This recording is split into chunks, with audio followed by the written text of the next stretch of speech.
जय जिनेंद्र फ्रेंड्स। मैं सीए करिश्मा जैन। जैसे कि हमने कल फॉर्म 3CD के क्लोज 21 तक डिस्कस किया था, तो आज हम उसके आगे के क्लोजेस के बारे में बात करेंगे फ्रेंड्स। क्लोज 22 से लास्ट क्लोज तक सभी क्लोजेस जानने के लिए मेरी वीडियो को एंड तक जरूर देखें, और अगर मेरी वीडियो पसंद आए तो वीडियो को लाइक करें और चैनल को सब्सक्राइब करें। तो अब हम बात करते हैं क्लोज 22 की। क्लोज 22 बात करता है एमएसएमई की। एमएस सबसे पहले क्या बात करता है? Amount of interest in admissible under section 23 of the micro small and medium enterprises development act 2006। यानी कि अगर आपके कोई भी सप्लायर जिनसे आप गुड या सर्विसेज की सप्लाई लेते हैं और आपने उनकी पेमेंट को जो एमएसएमई डेवलपमेंट एक्ट के अंडर लिमिट दी है 45 डेज की, उससे लेट पेमेंट करते हैं और उस लेट पेमेंट पर इंटरेस्ट देते हैं, तो यहाँ पर आपको उस इंटरेस्ट की अमाउंट देनी होगी। इसके बाद सब क्लोज 2 बात करता है total amount required to be paid to a micro or small enterprises as referred to in section 15 of the MSMED Act during the previous year। यानी कि प्रीवियस ईयर में आपने टोटल जितनी भी अमाउंट एमएसएमई को पे की है या पे करनी है, वो टोटल अमाउंट आपको यहाँ देनी होगी फ्रेंड्स। इसके बाद इस टोटल अमाउंट में से of amount refer to in second above amount paid up to the time given under section 15 of the MSMED act. यानी कि इस टोटल अमाउंट में से आपने जो एमएसएमईडी एक्ट के सेक्शन 15 में लिमिट दी गई है 45 डेज की, उसमें से कितनी पेमेंट आपने उस टाइम लिमिट में पे कर दी है, वो अमाउंट आपको यहाँ पर देनी होगी फ्रेंड्स। बी क्लोज में क्या कहता है? Not paid up to time given under section 15 of the MSMED act and inadmissible for the previous year. यानी कि इस अमाउंट में से जितनी अमाउंट आपने उस टाइम लिमिट में पे नहीं की है और जो इनएडमिसिबल है फॉर डिडक्शन, वो अमाउंट आपको यहाँ पर देनी होगी फ्रेंड्स। आगे बात करते हैं क्लोज 23 की। क्लोज 23 बात करता है particulars of payment made to person specified under section 48 2B। यानी कि अगर ड्यूरिंग द ईयर आपने जो इनकम टैक्स के सेक्शन 48 2B में स्पेसिफाइड पर्सन्स हैं उनसे कोई भी ट्रांजेक्शन्स की है, तो उनकी डिटेल्स आपको यहाँ पर देनी होगी। क्या क्या डिटेल्स देनी होंगी? Name of the related party, क्या रिलेशन है आपका, और जैसे कि पार्टनरशिप फर्म के लिए पार्टनर रिलेटिव हो गए, और किसी प्रोप्राइटरशिप फर्म के लिए प्रोप्राइटर और उसके जो रिलेटिव्स हैं वो हो गए, एक कंपनी के लिए डायरेक्टर्स और डायरेक्टर के रिलेटिव्स हो गए, वो सब आपको यहाँ पर कवर होते हैं। किस डेट को आपने ट्रांजेक्शन की है, कितनी अमाउंट की पेमेंट की है, और क्या नेचर ऑफ ट्रांजेक्शन रहा है, और उस रिलेटेड पार्टी का पैन और या आधार आपको देना होगा। क्लोज 24। क्लोज 24 बात करता है amount deemed to be profit and gains under section 32AC और 32AD और 33AB और 33ABA और 33AC। यह क्लोज बात करता है जो टी और रबर वाली जो इंडस्ट्रीज होती है उनको जो डिडक्शंस मिलती हैं उनकी बात करता है फ्रेंड्स। इसमें अगर जो डिडक्शन मिलती है वो कुछ कंडीशंस पूरी करने पर मिलती हैं, और अगर आप वो कंडीशंस फुलफिल नहीं करते हैं तो आपको जो डिडक्शन मिली है उसको डीम्ड प्रॉफिट या गेन मान लिया जाता है। तो अगर ऐसी कोई आपका प्रॉफिट डीम्ड प्रॉफिट या गेन है इन सेक्शंस में, तो उनकी डिटेल्स आपको यहाँ पर देनी होंगी। अब आगे है क्लोज 25।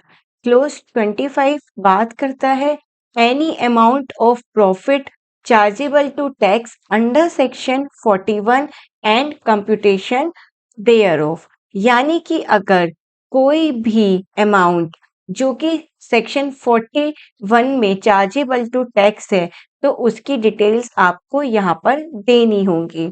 सेक्शन 41 में क्या क्या कवर होता है, या अगर कोई आपकी ट्रेडिंग लायबिलिटी जो है वो या तो सीज हो गई है या रेमिट हो गई है तो वह आपकी इनकम बन जाएगी।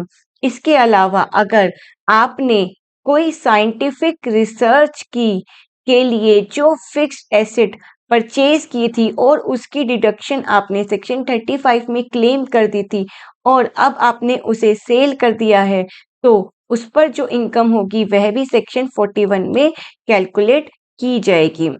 इसके अलावा अगर आपने कोई डेप्रिसिएबल एसेट डिस्पोज ऑफ की है और वो भी रिटर्न डाउन वैल्यू से ज़्यादा पर, तो उसका भी जो प्रॉफिट आएगा वह सेक्शन 41 में कवर होगा। इसके अलावा अगर आपके कोई बैड डेट्स रिकवर हुए हैं तो वह भी सेक्शन 41 में कवर होंगे और आपका वह amount profit chargeable to tax होगा और उसकी डिटेल्स आपको यहाँ पर देनी होंगी। इसके बाद हम बात करते हैं क्लोज 26 की। क्लोज 26 है in respect of any sum referred to in section 43B, the liability for which section 43B बात करता है कि जो पेमेंट एक्चुअल बेसिस पे की गई हैं उन्हीं की डिडक्शन आपको मिलेगी, यानी कि इस सेक्शन में कुछ ऐसे एक्सपेंसेस हैं, कुछ ऐसी पेमेंट है जो अगर एक्चुअल में पे हुई हैं तो ही आपको उनकी डिडक्शन मिलेगी, जैसे कि इंटरेस्ट हो गया, कोई ड्यूटी हो गई, सेस हो गया, तो इन सब की डिडक्शन आपको कैश बेसिस पर ही मिलती है। तो ए क्लोज में वो बात कर रहा है pre existed on the first day of the previous year but was not allowable in the assessment of any presiding previous year, यानी कि अगर आपकी ड्यूरिंग आपके प्रीवियस ईयर में कोई ऐसी अमाउंट ओपनिंग बैलेंस में आउटस्टैंडिंग खड़ी थी जो कि पिछले किसी भी प्रीवियस ईयर में आपने उसकी डिडक्शन क्लेम नहीं की थी और उसे paid during the previous year आपने किया है, यानी कि उसकी पेमेंट आपने ड्यूरिंग द प्रीवियस ईयर की है तो आपको पेमेंट बेसिस पर उसकी डिडक्शन मिल जाएगी और आपको यहाँ पर उसकी डिटेल्स देनी होंगी। और उसमें से अगर आपने कुछ payment during the previous year भी पे नहीं की है तो आपको उसकी डिटेल्स यहाँ पर देनी होंगी। बी पार्ट में वो बात करता है कि was incurred in previous year and for clauses other than clause h of section 43B was paid on or before the due date for furnishing the return of income of the previous year under section 139(1), यानी कि आपका कोई खर्चा जो इस section में तो cover होता है 43B में, लेकिन वो आपने ड्यूरिंग द प्रीवियस ईयर पे नहीं किया है लेकिन आपने 139(1) यानी कि filing of income tax return की ड्यू डेट से पहले पे कर दिया है तो उसकी डिडक्शन आपको मिल जाएगी और उसकी डिटेल्स आपको यहाँ पर देनी होंगी। और उसमें से जो अमाउंट आपने इस ड्यू डेट से पहले पे नहीं की है, आपका अभी भी आउटस्टैंडिंग खड़ा है, उसकी डिटेल्स आपको यहाँ पर देनी होंगी। इसके बाद वह बात करता है state whether sales goods and service tax, custom duty, excise duty और any other indirect tax, levy, cess, impost etcetera is pass through the profit and loss account, यानी कि अगर आपकी कोई भी sales tax, GST, custom duty, कोई भी levy, cess अगर आपने P&L के थ्रू एंट्री पास की है तो आपको यहाँ पर वह बतानी होगी। अब आगे आता है क्लोज 27। क्लोज 27 का सब क्लोज ए बात करता है amount of central value added tax credit availed of or utilized during the previous year and its treatment in the profit and loss account and treatment of outstanding central value added tax credit in the accounts। यानी कि अगर कोई central value added tax का credit है जो कि आपने avail किया है और यूटिलाइज किया है ड्यूरिंग द प्रीवियस ईयर और उसका आपने कितने प्रॉफिट एंड लॉस में क्या ट्रीटमेंट दिखाया है उसकी डिटेल्स आपको यहाँ पर देनी होंगी। सब क्लोज बी बात करता है पर्टिकुलर्स ऑफ इनकम और expenditure of prior period credited और debited to the profit and loss account. यानी कि ड्यूरिंग द प्रीवियस ईयर आपने अपने प्रॉफिट एंड लॉस अकाउंट में कोई भी इनकम या एक्सपेंडिचर जो कि आपके इस प्रीवियस ईयर से रिलेटेड नहीं है, इस प्रीवियस से जो प्रायर के प्रीवियस ईयर से उनसे रिलेटेड है, उन्हें डेबिट या क्रेडिट किया है तो यहाँ पर आपको उसकी डिटेल्स देनी होंगी। क्लोज 28 क्लोज 29 जो है वो ओमिटेड कर दिए गए हैं फॉर्म 3CD से क्योंकि अब इनकी कोई रेलिवेंट नहीं रह गई है फ्रेंड्स। क्लोज 29 का सब क्लोज ए बात करता है whether any amount is to be included as income chargeable under the head income from other sources as refer to in clause 9 of subsection 2 of section 56।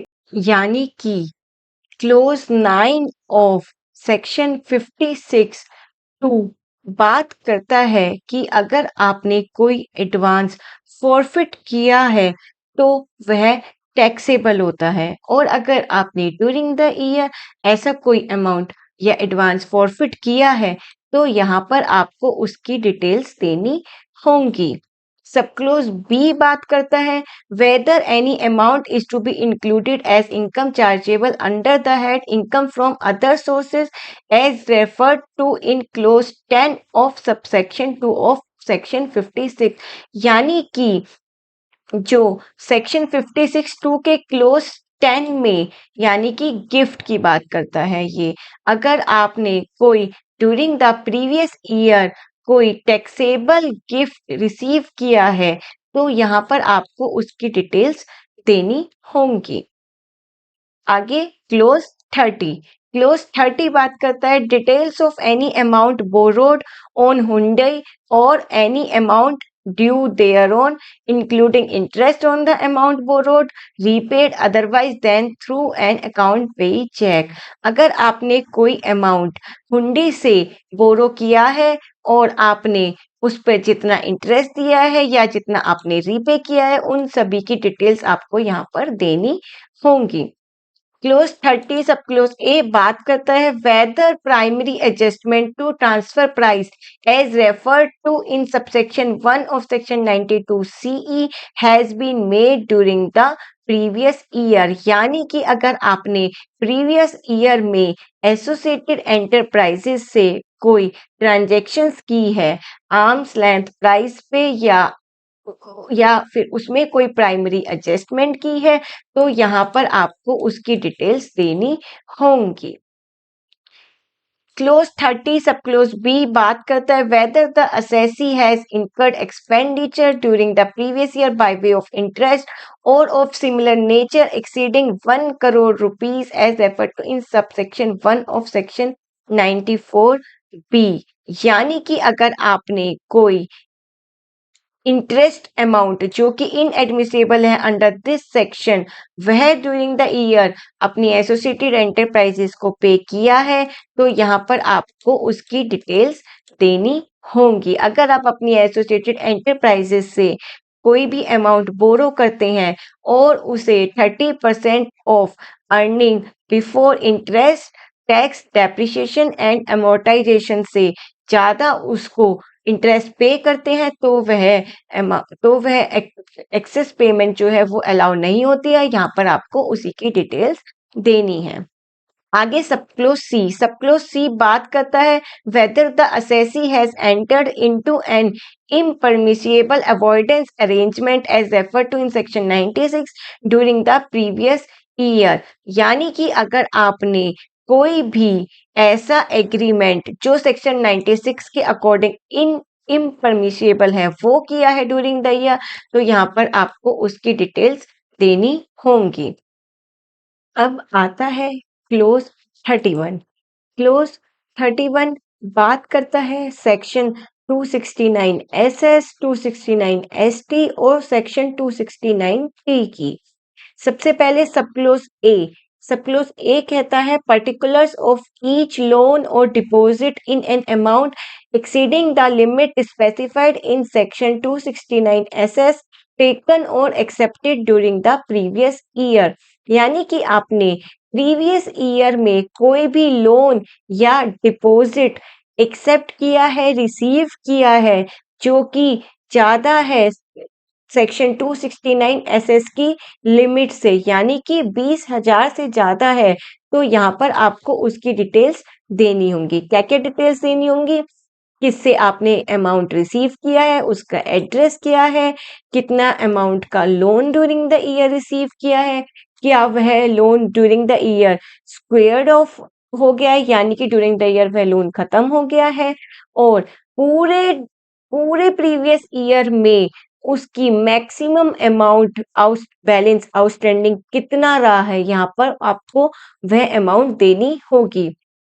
Whether the loan or deposit was taken or accepted by check, bank draft or use of electronic clearing system through a bank account। क्या आपने जो loan accept किया है उसे check के through किया है, bank draft के थ्रू किया है, या ECS सिस्टम से किया है?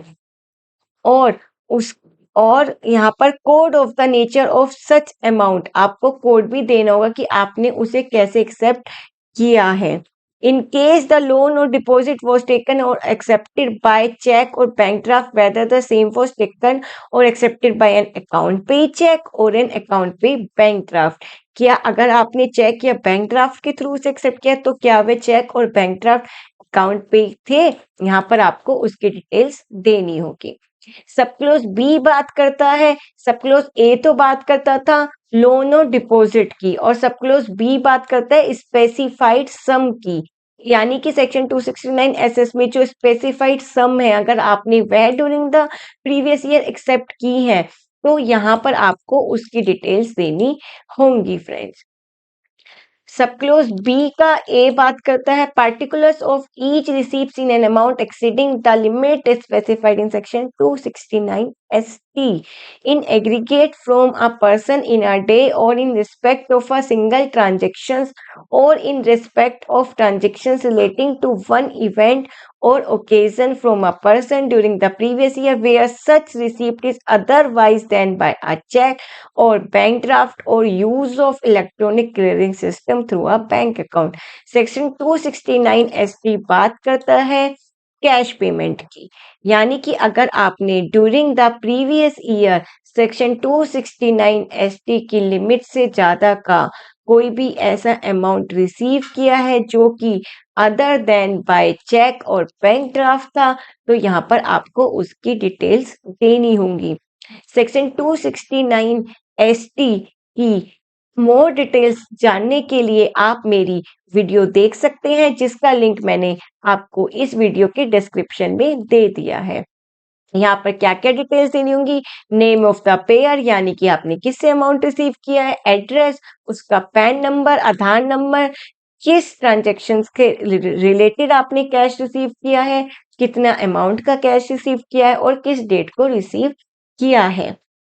सब क्लोज बी बात करता है particulars of each receipt in an amount exceeding the limit specified in section 269 ST in aggregate from a person in a day or in respect of single transactions or in respect of transaction relating to one event or occasion from a person received by check or bank draft not being an account pay check or an account pay bank draft during the previous year। सब clause ए तो बात करता था कि आपने amount receive किया है other than bye cheque और बैंक ड्राफ्ट, लेकिन सब क्लोज बी बात करता है आपने अमाउंट तो रिसीव किया है चेक या बैंक ड्राफ्ट से, लेकिन वह अकाउंट पे नहीं थे। अगर वह अकाउंट पे नहीं थे तो यहाँ पर आपको उसकी डिटेल्स देनी होंगी। सब क्लोज सी बात करता है particulars of each payment made in an amount exceeding the limit specified in section 269 ST in aggregate to a person in a day or in respect of a single transaction or in respect relating to one event or occasion to a person otherwise than by a check or bank draft or use of electronic clearing system through a bank account during the previous year। यानी कि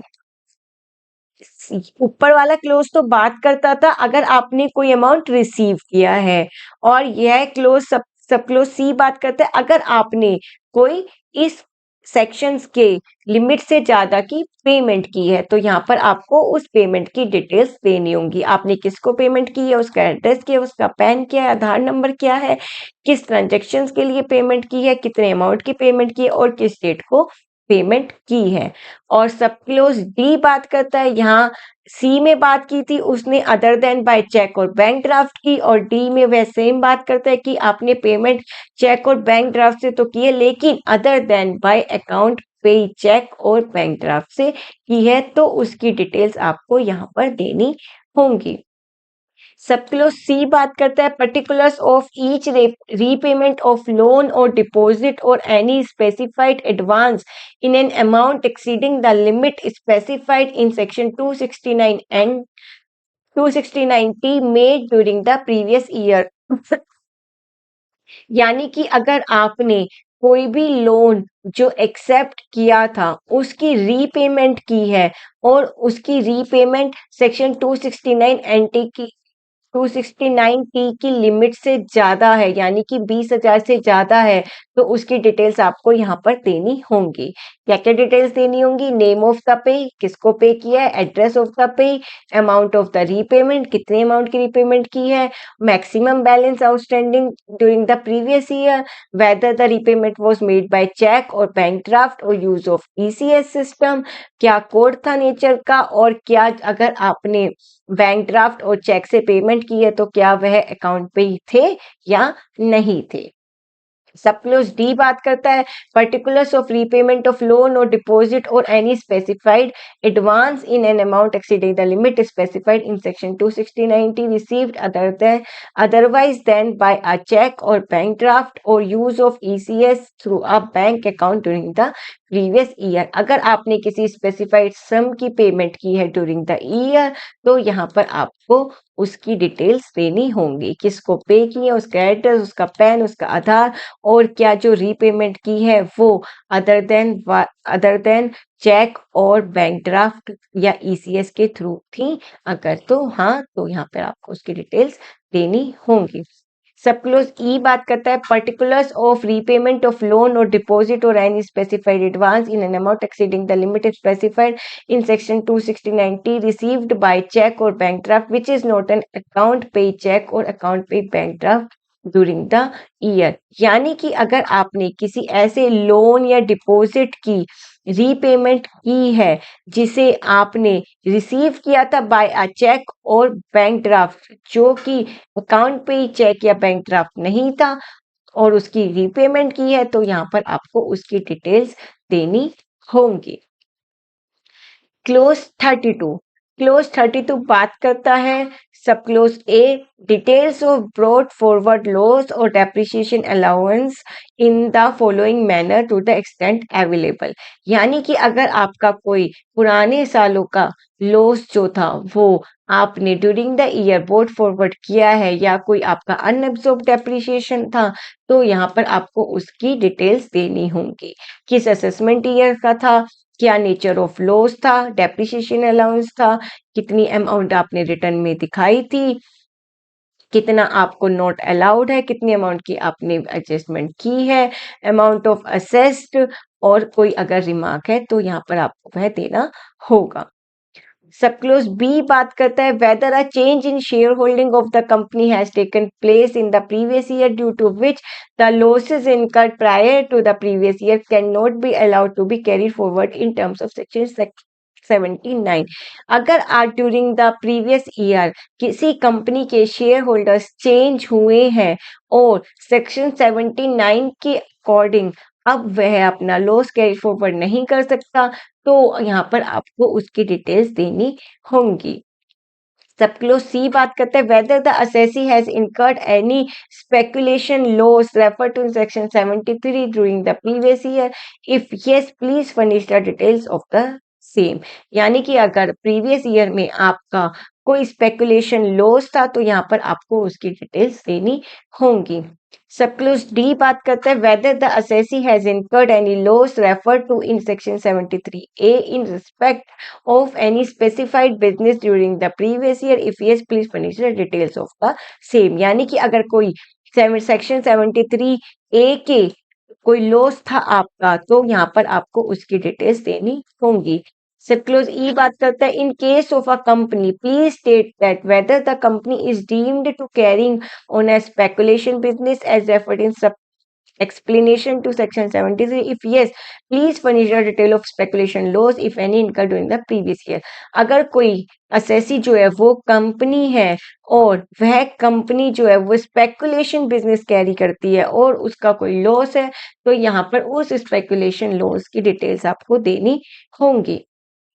close 33 बात करते हैं, section wise details of deduction if any admissible under section under chapter 6A और chapter 3 section 10A section 10AA। यानी कि अगर आपकी ड्यूरिंग द प्रीवियस ईयर कोई भी ऐसी डिडक्शन है जो चैप्टर 6A में कवर होती हैं और चैप्टर 3 में कवर होती हैं सेक्शन 10A सेक्शन 10AA की, तो यहाँ पर आपको उसकी डिटेल्स देनी होंगी, किस सेक्शन की आपकी अमाउंट है और कितनी अमाउंट है।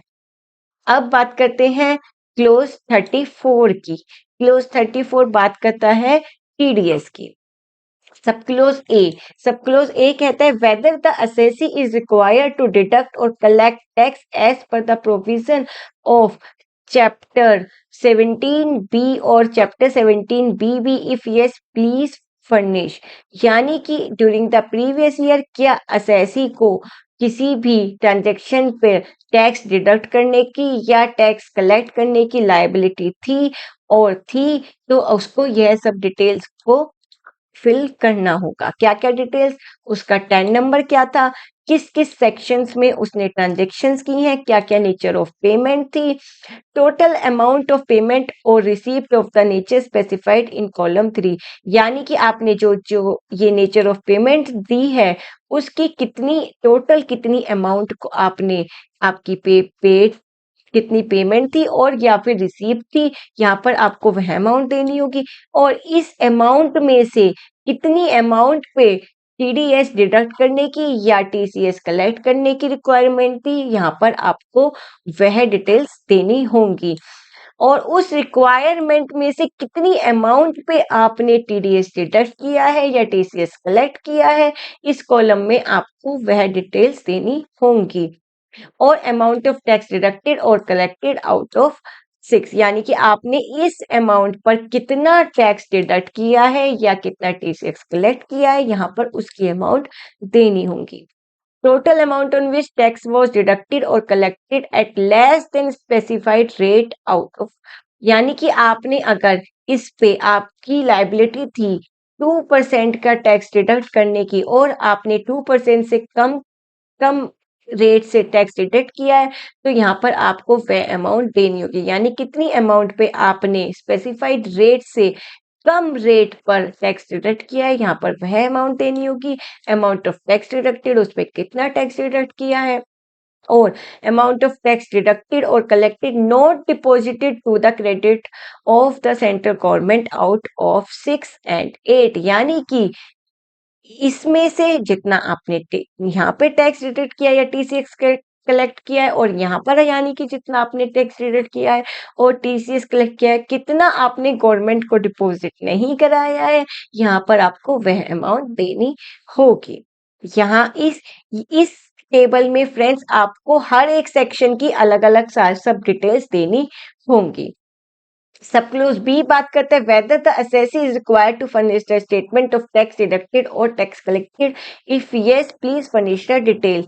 अगर वह टैक्स डिडक्ट करने के या टीसीएस कलेक्ट करने के लायबल था तो ऑब्वियस है कि उसे रिटर्न भी फाइल करनी होगी, और रिटर्न फाइल करनी होगी तो यहाँ पर उसको यह सब डिटेल्स देनी होगी, उसका टैन नंबर, कौन सा फॉर्म था और क्या ड्यू डेट थी उस फॉर्म को फर्निश करने की, और एक्चुअल में किस डेट को फर्निश हुई है return, whether the statement of tax deducted or collected contains information about all transactions which are required to be reported, या क्या आपने जो रिटर्न फाइल किया उसमें जो ट्रांजेक्शन रिपोर्ट होनी चाहिए थी वह सभी ट्रांजेक्शन रिपोर्ट की हैं या नहीं की हैं, अगर नहीं की हैं तो उनकी डिटेल्स आपको यहाँ पर देनी होंगी।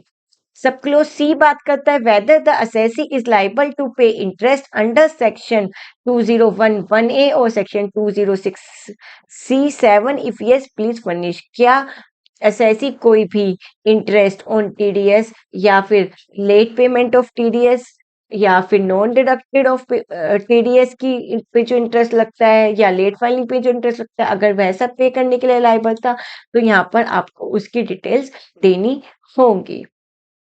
क्लोज 35 बात करता है क्लोजिंग स्टॉक की। यह सब क्लोज ए कहता है in the case of a trading concern, यानी कि अगर आपका नेचर ऑफ बिजनेस जो है वह ट्रेडिंग है तो यहाँ पर आपको quantitative details of principal item of goods traded, यानी कि आप जिन गुड्स में ट्रेडिंग करते हैं उसमें जो आपका प्रिंसिपल आइटम्स है यहाँ पर आपको उसके क्लोजिंग स्टॉक के डिटेल्स देनी होंगी। क्या क्या डिटेल्स देनी होंगी?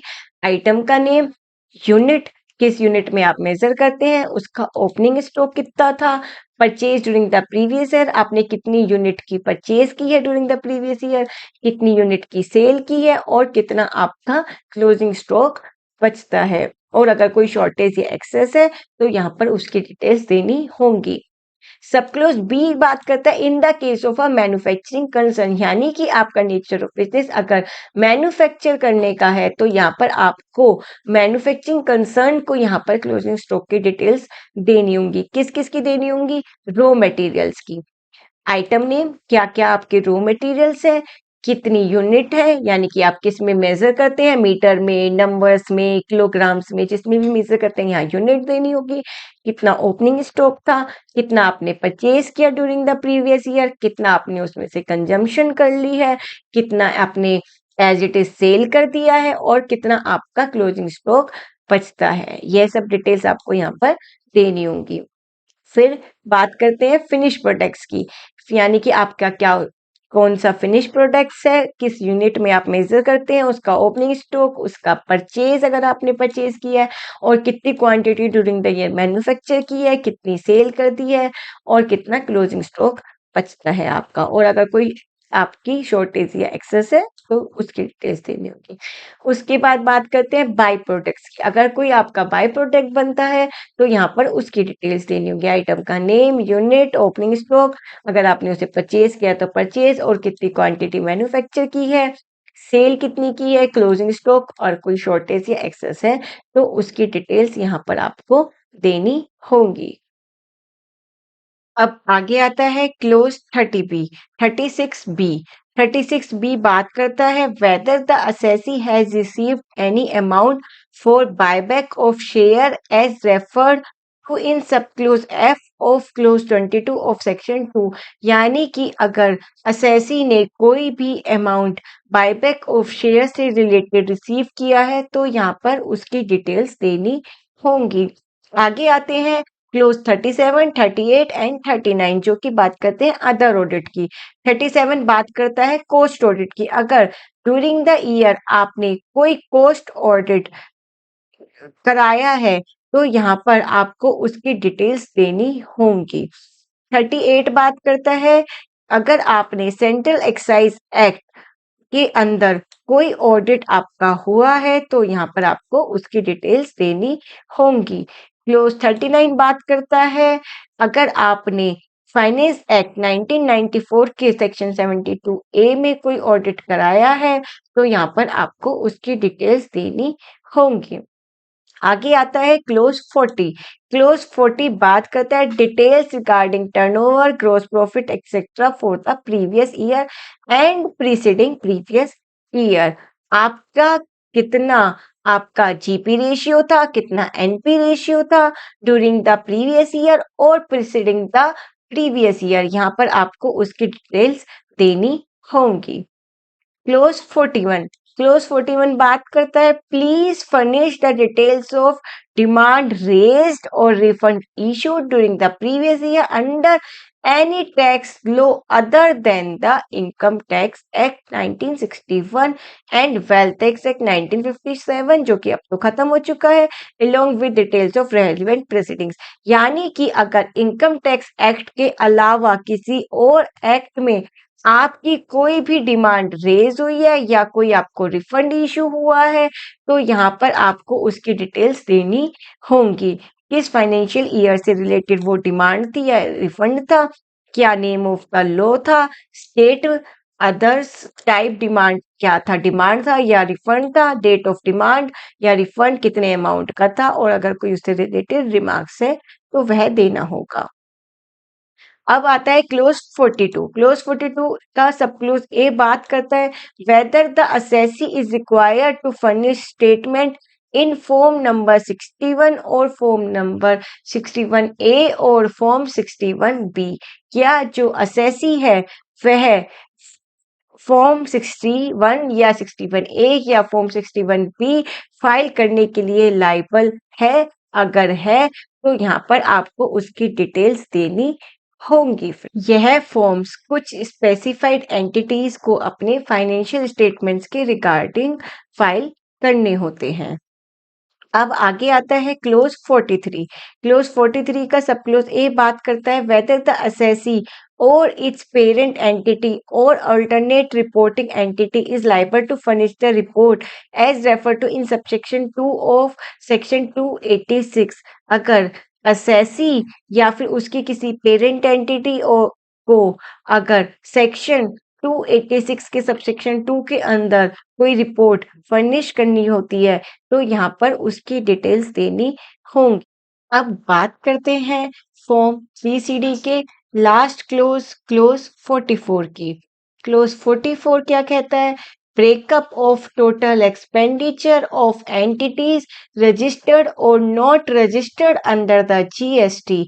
यानी कि आपका ड्यूरिंग द ईयर जितना भी टोटल एक्सपेंडिचर है, चाहे एंटिटी जीएसटी में रजिस्टर्ड है या नहीं है, तब भी उसको यह डिटेल्स देनी होंगी। क्या डिटेल्स देनी होंगी? Total amount of expenditure incurred during the year. आपने ड्यूरिंग द ईयर टोटल कितनी अमाउंट एक्सपेंडिचर में की है, चाहे वह कैपिटल एक्सपेंडिचर हो या रिवेन्यू एक्सपेंडिचर हो, यहाँ पर टोटल अमाउंट ऑफ एक्सपेंडिचर आएगा। लेकिन इसमें क्या क्या इंक्लूड नहीं होगा? इसमें नहीं इंक्लूड होगा non cash transactions. Non cash transactions जैसे कि डेप्रिसिएशन या कोई अमाउंट अगर आपने अमोर्टाइजेशन की है तो वह अमाउंट यहाँ पे इस एक्सपेंडिचर में इंक्लूड नहीं होगी। और क्या इंक्लूड नहीं होगा? ट्रांजेक्शन्स इन सिक्योरिटी और मनी। यानी कि अगर आपने कोई ऐसा एक्सपेंडिचर किया है जो कि ट्रांजेक्शन इन मनी या सिक्योरिटी से रिलेटेड है तो वह भी यहाँ पे इंक्लूड नहीं होगा, जैसे कि इंटरेस्ट वगैरह होते हैं। इसके अलावा क्या इंक्लूड नहीं होगा? Transactions excluded by schedule 3 of CGST act. CGST act के शेड्यूल 3 में जिन्हें एक्सक्लूड किया गया है उन्हें हम यहाँ भी एक्सक्लूड करेंगे। तो बाकी का जो भी टोटल एक्सपेंडिचर है, चाहे रिवेन्यू हो या कैपिटल हो, सारा का सारा यहाँ पर आ जाएगा। इसके बाद इस एक्सपेंस से जितना expense relating to the goods और सर्विसेज एग्जेम्प्ट फ्रॉम जीएसटी है, यानी कि इस टोटल एक्सपेंडिचर्स में से जो एक्सपेंस आपके जीएसटी में एग्जेम्प्ट है उतनी अमाउंट आपकी यहाँ पर आ जाएगी। और जितनी amount relating to the entities falling under composition scheme, यानी कि यहाँ पे जो टोटल अमाउंट एक्सपेंडिचर है उसमें से कितना कंपोजिशन स्कीम वाले से रिलेटेड है, यहाँ पर आपको उतनी अमाउंट देनी होगी। Relating to the other registered entity, यानी कि इस टोटल अमाउंट में से आपने अपनी एग्जेम्प्ट हटा दिया और जितनी कंपोजिशन डीलर से थी वह हटा दी। उसके बाद जो रजिस्टर्ड एंटिटीज से बचती हैं वह सब यहाँ पर आ जाएगी। Total payment to registered entity, यानी कि जो एग्जेम्प्ट वाले हो गए, जो कंपोजिशन वाले हो गए, जो अदर रजिस्टर्ड एंटिटी हो गए, इन तीनों का टोटल जो कि रजिस्टर्ड एंटिटीज को है वह यहाँ पर आ जाएगा। लास्ट में expenditure relating two entities not registered under GST, अगर कोई एक्सपेंडिचर की अमाउंट जो है वह नॉन रजिस्टर्ड से है तो यहाँ पर वह आ जाएगी। यानी कि यहाँ यहाँ पर आएगा हमारा टोटल एक्सपेंडिचर, चाहे वह कैपिटल हो या रिवेन्यू हो, और इसमें हम तीन चीजें नहीं इंक्लूड करेंगे। नॉन कैश ट्रांजैक्शन जैसे कि डेप्रिसिएशन, और ट्रांजैक्शन इन मनी और सिक्योरिटी जैसे कि इंटरेस्ट, और वह आइटम जो सीजीएसटी एक्ट के शेड्यूल 3 से एक्सक्लूड की गई है उन्हें हम यहाँ भी एक्सक्लूड करेंगे। इनमें से कितनी एग्जेम्प्ट फ्रॉम जीएसटी है, कितनी कंपोजिशन डीलर से है, कितनी रजिस्टर्ड एंटिटी से है, यहाँ पर इन तीनों का टोटल, और यहाँ पर कितनी अनरजिस्टर्ड एंटिटीज से है। तो ये था हमारा फॉर्म 3CD। इसके बाद यहाँ पर प्लेस, डेट, यूडिन और चार्टर्ड अकाउंटेंट का नेम, उसका FRN, उसकी मेंबरशिप नंबर वगैरह की डिटेल्स देनी होती है friends. Thank you so much.